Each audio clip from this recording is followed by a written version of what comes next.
Hello दोस्तों, स्वागत है आपका मेरे YouTube चैनल पर। मेरा नाम है अर्जुन और आज की वीडियो में हम बात करने वाले हैं क्लास 12th मैक्रो इकोनॉमिक्स का बहुत ही ज़्यादा इंपॉर्टेंट यूनिट। बेटा नेशनल इनकम को अभी तक हमने पढ़ा है। आज की वीडियो में बेसिकली हम स्टार्ट करने वाले हैं नेशनल इनकम का न्यूमेरिकल पोर्शन। जी हाँ, आज की वीडियो से हम शुरू करने वाले हैं, देखने वाले हैं कि कितने तरीके से हम नेशनल इनकम को फाइंड आउट कर सकते हैं, कैलकुलेट कर सकते हैं, एस्टिमेट कर सकते हैं। चलिए फिर जल्दी से स्टार्ट करते हैं और वीडियो को लास्ट तक जरूर देखना।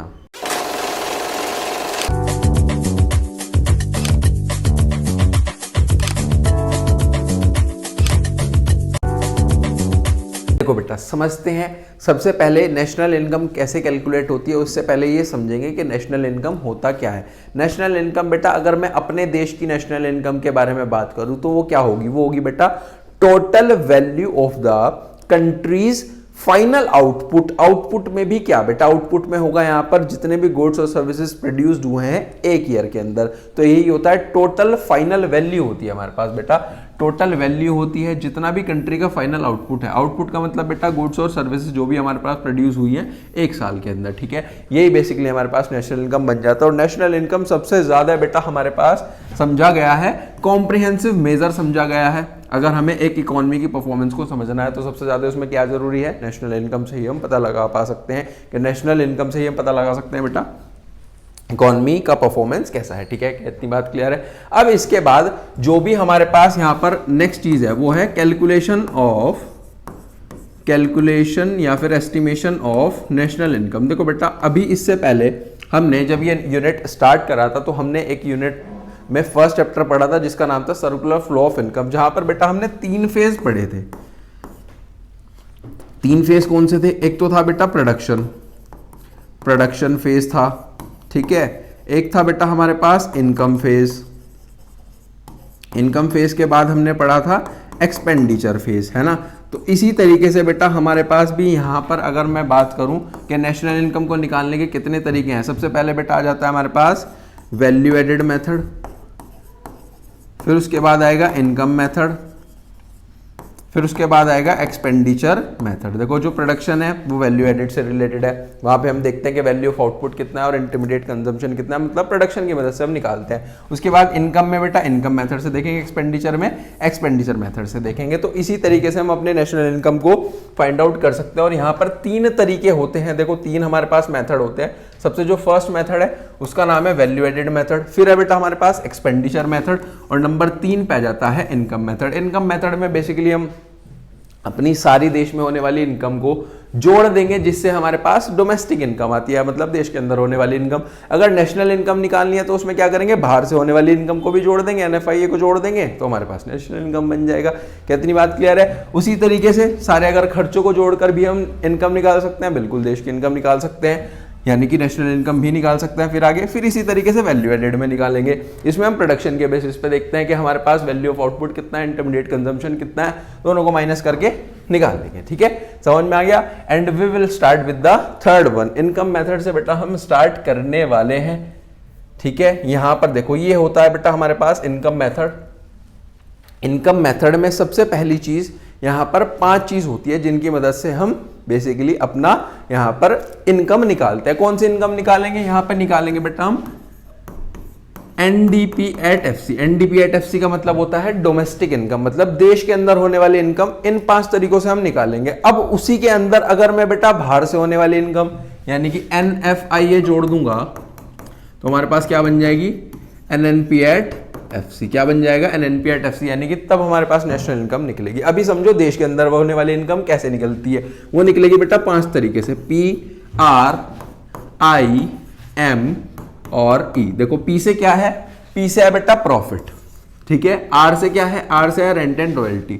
I से है बेटा इंटरेस्ट।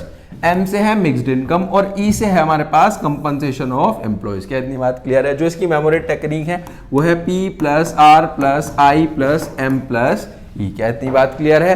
क्वेश्चन में आपको ये 5 की 5 चीजें आपको गिवन होगी। अब बात करते हैं सबसे पहले तो प्रॉफिट की। प्रॉफिट होता क्या है? प्रॉफिट कौन कमाएगा बेटा? जितने भी हमारे पास कह सकते हो आप एंटरप्रेन्योर्स होते हैं, जितनी भी कंपनीज होती है वो सब क्या कमाएंगी? प्रॉफिट से तो कमाएंगी। तो यहां पे मैं लिख रहा हूं कि जितने भी हमारे एंटरप्रेन्योर्स होते हैं, जितनी भी हमारी कंपनीज होती हैं, ये बेसिकली हमारे पास प्रॉफिट्स कमाती हैं, ठीक है। इसके बाद आ जाता है रेंट एंड रॉयल्टी। रेंट का मतलब समझ लो, रेंट का मतलब क्या हो गया, अगर आपने किसी को बेटा अपनी बिल्डिंग यूज करने के लिए दी है तो बदले में वो आपको क्या देगा, रेंट देगा, तो आपकी इनकम हो रही है नहीं हो रही है, तो उसमें ये भी आ जाता है। फिर उसके बाद आ जाता है बेटा रॉयल्टी। रॉयल्टी का मतलब क्या है कि अगर आपने किसी को अपना कोई एसेट यूज करने के लिए दिया है तो बदले में कुछ फिक्स्ड आपको मिलता है। जैसे कि एग्जांपल के तौर पे मैं आपको कहूं कि हमारे पास कोल माइंस होती हैं बेटा, गवर्नमेंट कंपनीज को कोल माइन यूज करने के लिए देती है, जितनी भी कमाई होगी वो कोल माइंस में जो भी माइनिंग कर रही है कंपनी उसकी, लेकिन कुछ फिक्स्ड किसको मिल जाता है, जिसकी वो माइन है, यानी कि गवर्नमेंट को मिल जाएगा, तो वही क्या है बेटा, रॉयल्टी है। कितनी बात क्लियर है। अगर कोई भी आप अपना एसेट यूज करने के लिए देते हो किसी को, उसमें कुछ फिक्स्ड मिलता है, वही बेटा हमारे पास रॉयल्टी हो जाती है। फिर उसके बाद इंटरेस्ट है। इंटरेस्ट का मतलब क्या हो गया बेटा, कि अगर आपने बैंक वगैरह में कुछ पैसा रखा है तो ब्याज वगैरह मिल जाता है, इंटरेस्ट मिल जाता है, तो हमारी इनकम का ही पार्ट। फिर उसके बाद आ जाता है मिक्स्ड इनकम। मिक्स्ड इनकम में आ जाते हैं बेटा self employed. Self employed, self employed मतलब जो खुद से काम कर रहे हैं ना, अपने लिए काम कर रहे हैं, यानी कि छोटे मोटे जो भी हमारे बिजनेसमैन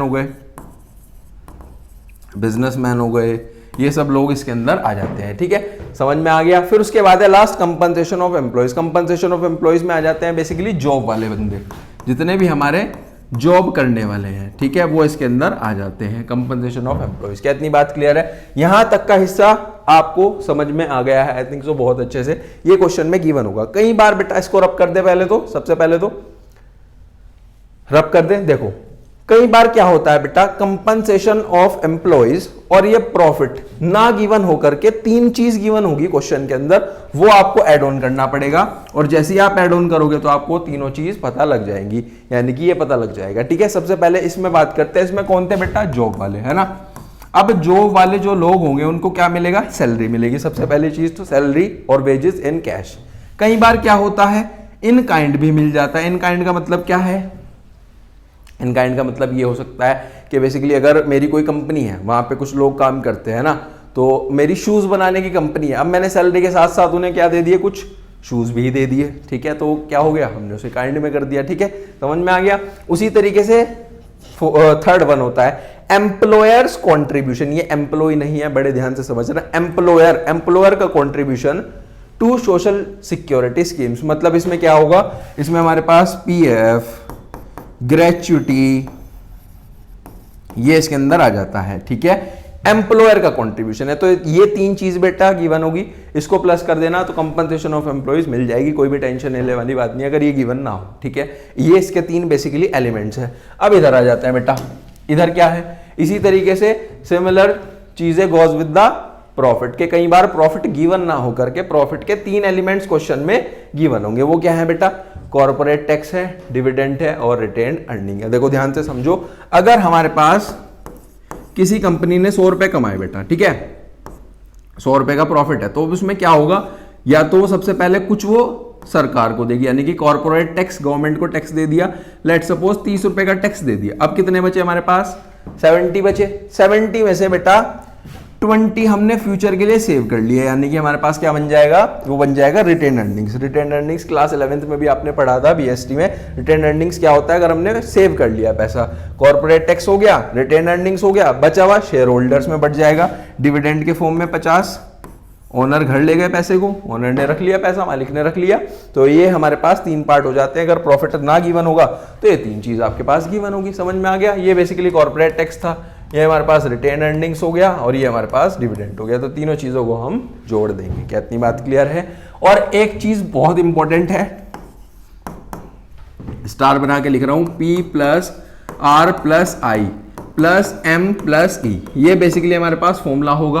किसका फॉर्मूला होगा, ये फॉर्मूला होगा बेटा NDP एट FC का। क्या इतनी बात क्लियर है। और इसी में अगर मैं NFI जोड़ दूंगा तो क्या बन जाएगा, NNP एट FC बन जाएगा, ठीक है। और कहीं बार बेटा क्वेश्चन में ये तीन वैल्यू ना गिवन होकर के एक शब्द गिवन होगा जिसका नाम होता है ऑपरेटिंग सरप्लस। क्या होगा बेटा, ऑपरेटिंग सरप्लस। तो उसको देख के घबराना मत, ऑपरेटिंग सरप्लस कुछ नहीं है, स्टार्टिंग की तीन चीजों का सम गिवन होगा, इन तीन चीजों का सम गिवन होगा ऑपरेटिंग सरप्लस, या ऑपरेटिंग सरप्लस भी गिवन है और रेंट की भी वैल्यू गिवन है, इंटरेस्ट की वैल्यू गिवन है। आप किसकी वैल्यू उठाओगे? ऑपरेटिंग सरप्लस की। क्यों? क्योंकि उसमें तीन चीज ऑलरेडी इंक्लूड है ना। समझ में आ गया? क्या इतनी बात क्लियर है?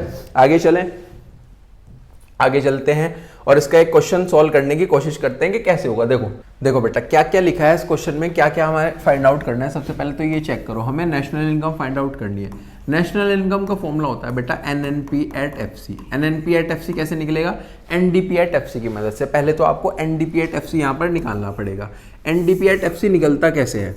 NDP एट FC का बेटा फॉर्मूला होता है हमारे पास P plus R plus I plus M plus E। क्या इतनी बात क्लियर है? हमें 5 चीजें चाहिए होंगी, ये आपको पूरा कंप्लीट फुल फॉर्म में लिखना है, मैं अभी शॉर्ट में लिख करके चल रहा हूँ। चेक करो क्या क्वेश्चन में प्रॉफिट गिवन है, प्रॉफिट ये रहा। क्या क्वेश्चन में रेंट गिवन है? क्या क्वेश्चन में इंटरेस्ट गिवन है? क्वेश्चन में बेटा ऑपरेटिंग सरप्लस गिवन है। देखो ऑपरेटिंग सरप्लस का मतलब होता है 3 का सम, P plus R plus I का। अगर ऑपरेटिंग सरप्लस ही गिवन है और प्रॉफिट भी गिवन है तो आप किसको लोगे बेटा? ऑपरेटिंग को ही तो लोगे, क्योंकि इसमें ये भी इंक्लूड है, ये भी इंक्लूड, ये भी इंक्लूड। तो 3 चीज इंक्लूड है जिसको हम बोलते हैं ऑपरेटिंग सरप्लस, और उसकी वैल्यू है 900। तो हमने 900 को उठा लिया, ठीक है। उसके बाद बेटा क्वेश्चन में चेक करो क्या हमारे पास मिक्स्ड इनकम गिवन है। क्वेश्चन में मिक्स्ड इनकम देखो सबसे नंबर 1 पे है 200, तो यहां पे लिख रहा हूं मैं 200। क्या क्वेश्चन में कंपनसेशन ऑफ एम्प्लॉइज गिवन है? कंपनसेशन ऑफ एम्प्लॉइज गिवन नहीं होता है तो 3 चीज गिवन होती है बेटा। कंपनसेशन ऑफ एम्प्लॉइज अगर गिवन ना हो तो 3 चीज होगी, एक तो in cash, wages and salaries in cash, wages and salaries in kind, और हमारे पास एम्प्लॉयर का contribution to social security schemes. Question में वेजेस एंड सैलरीज गिवन है बेटा 500, एम्प्लॉयर का कॉन्ट्रीब्यूशन गिवन है 50, तो हम इसको प्लस कर लेंगे, यानी कि हो गया 500 प्लस 50 यानी कि 550। क्वेश्चन में बेटा जरूरी नहीं है कि तीनों ही गिवन हो, अगर 2 गिवन है तो 2 लिख लो, 1 गिवन है तो 1 लिख लो, लेकिन लिखना है हमें, ठीक है। इसके बाद यहां पे आ गया 550, प्लस करते हैं बेटा 9 और 2 100, ये हो गया 1100। 1100 में 500 जोड़े तो 1600, यानी कि 1650 करोड़ भी लिखना है ना। NDP एट FC आ गया बेटा, ठीक है। क्या इतनी बात क्लियर है? लेकिन हमें निकालना क्या है? हमें क्वेश्चन में फाइंड आउट करना है, हमें फाइंड आउट करना है बेटा यहां पर NNP at FC। NNP at FC। अब यहां पे चैप्टर नंबर 2 के कॉन्सेप्ट लगेंगे बेटा, एग्रीगेट्स के कॉन्सेप्ट लगेंगे, है ना। एग्रीगेट्स क्या कहता है कि अगर हमारे पास 2 एलिमेंट हैं तो हम कैसे करेंगे, दूसरे को कैसे फाइंड आउट करेंगे। देखो यहां पे बेटा हमें करना पड़ेगा कि जो निकालना है उसे इधर लिखो और जो हमारे पास गिवन है उसे इज इक्वल्स टू इधर। अब यहां से चेक करो, n से n सेम है, डिफरेंस किसका है? सेकंड का। कि डोमेस्टिक से नेशनल प्लस NFIA कर दो, क्या कर दो बेटा? प्लस NFIA कर दो। इसकी वैल्यू लिखो, ये है 1650, इसमें NFIA जोड़ दो। क्या क्वेश्चन में NFIA गिवन है? बिल्कुल सर गिवन है, माइनस का 10, तो यहां पे लिख रहा हूं मैं माइनस का 10, और ये आ जाएगा 1640 करोड़। ये आ गया हमारे पास बेसिकली NNP एट FC आ गया। क्या आ गया बेटा? NNP एट FC की वैल्यू आ गई है 1640, ठीक है, समझ में आ गया। आगे चले नेक्स्ट क्वेश्चन पे चलते हैं क्विकली। नेक्स्ट क्वेश्चन क्या गिवन है बेटा, चेक करते हैं। नेक्स्ट क्वेश्चन है हमारे पास GNP एट MP निकालना है बेटा। GNP एट MP का तो हमें कुछ खास फॉर्मूला पता नहीं है, हमें तो एक मेन फॉर्मूला पता है जो कि हमने आज पढ़ा है, NDP एट FC। इसको ही रखते हैं और उसकी मदद से हम निकाल लेंगे। तो सबसे पहले रखो यहां पर NDP एट FC, ये होता है बेटा P plus R plus I plus M plus E, ठीक है। इसमें जिस चीज की वैल्यू गिवन है वो लिखेंगे। सबसे पहले तो प्रॉफिट चेक करते हैं। क्वेश्चन में प्रॉफिट दिख रहा है? नहीं दिख रहा है शायद।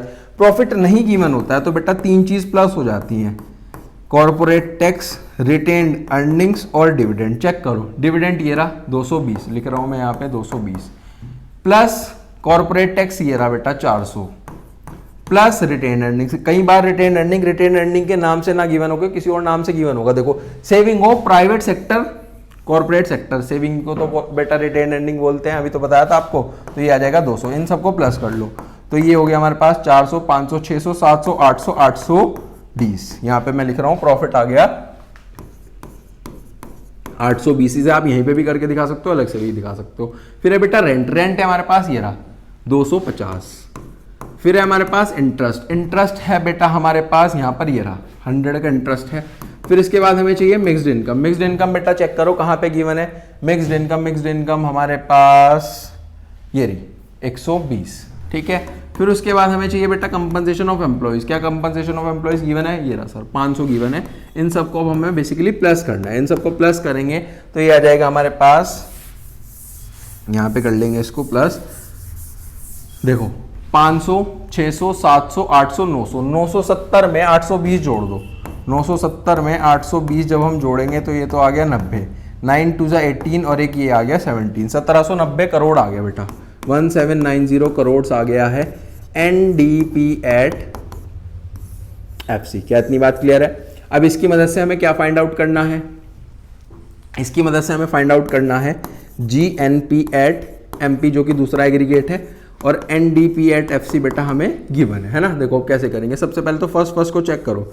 ये है नेट से ग्रोस, ग्रोस से नेट माइनस डेप्रिसिएशन होता है, नेट से ग्रोस प्लस डेप्रिसिएशन हो जाएगा, ठीक है। डोमेस्टिक से नेशनल, डोमेस्टिक से नेशनल का मतलब होता है इसमें प्लस NFI आपको जोड़ना पड़ेगा। फिर उसके बाद FC से MP, यानी कि हमें टैक्सेस जोड़ने पड़ेंगे बेटा, NIT होगा, ठीक है। अब यहां पे इसकी वैल्यू रख लो। NDP एट FC कितना गिवन है? NDP एट FC अभी हमने निकाला है 1790। इसमें बेटा डेप्रिसिएशन हमेशा याद रखना, डेप्रिसिएशन 99% चांस है डेप के नाम से ना गिवन हो गए, कंजम्पशन ऑफ फिक्स कैपिटल के नेम से गिवन हो गए, यानी कि 100।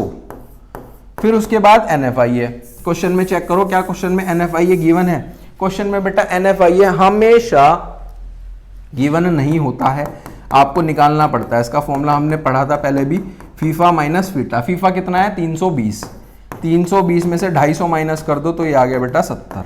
कितना आ गया? 70 आ गया। फिर आपको NIT चाहिए। NIT हमारे पास क्वेश्चन में गिवन होता भी है और नहीं भी होता। अगर नहीं होगा तो उसका भी एक फॉर्मूला होता है, वो होता है हमारे पास NIT का जो फॉर्मूला होगा वो होगा IT माइनस सब्सिडीज। क्या क्वेश्चन में IT गिवन है? 200।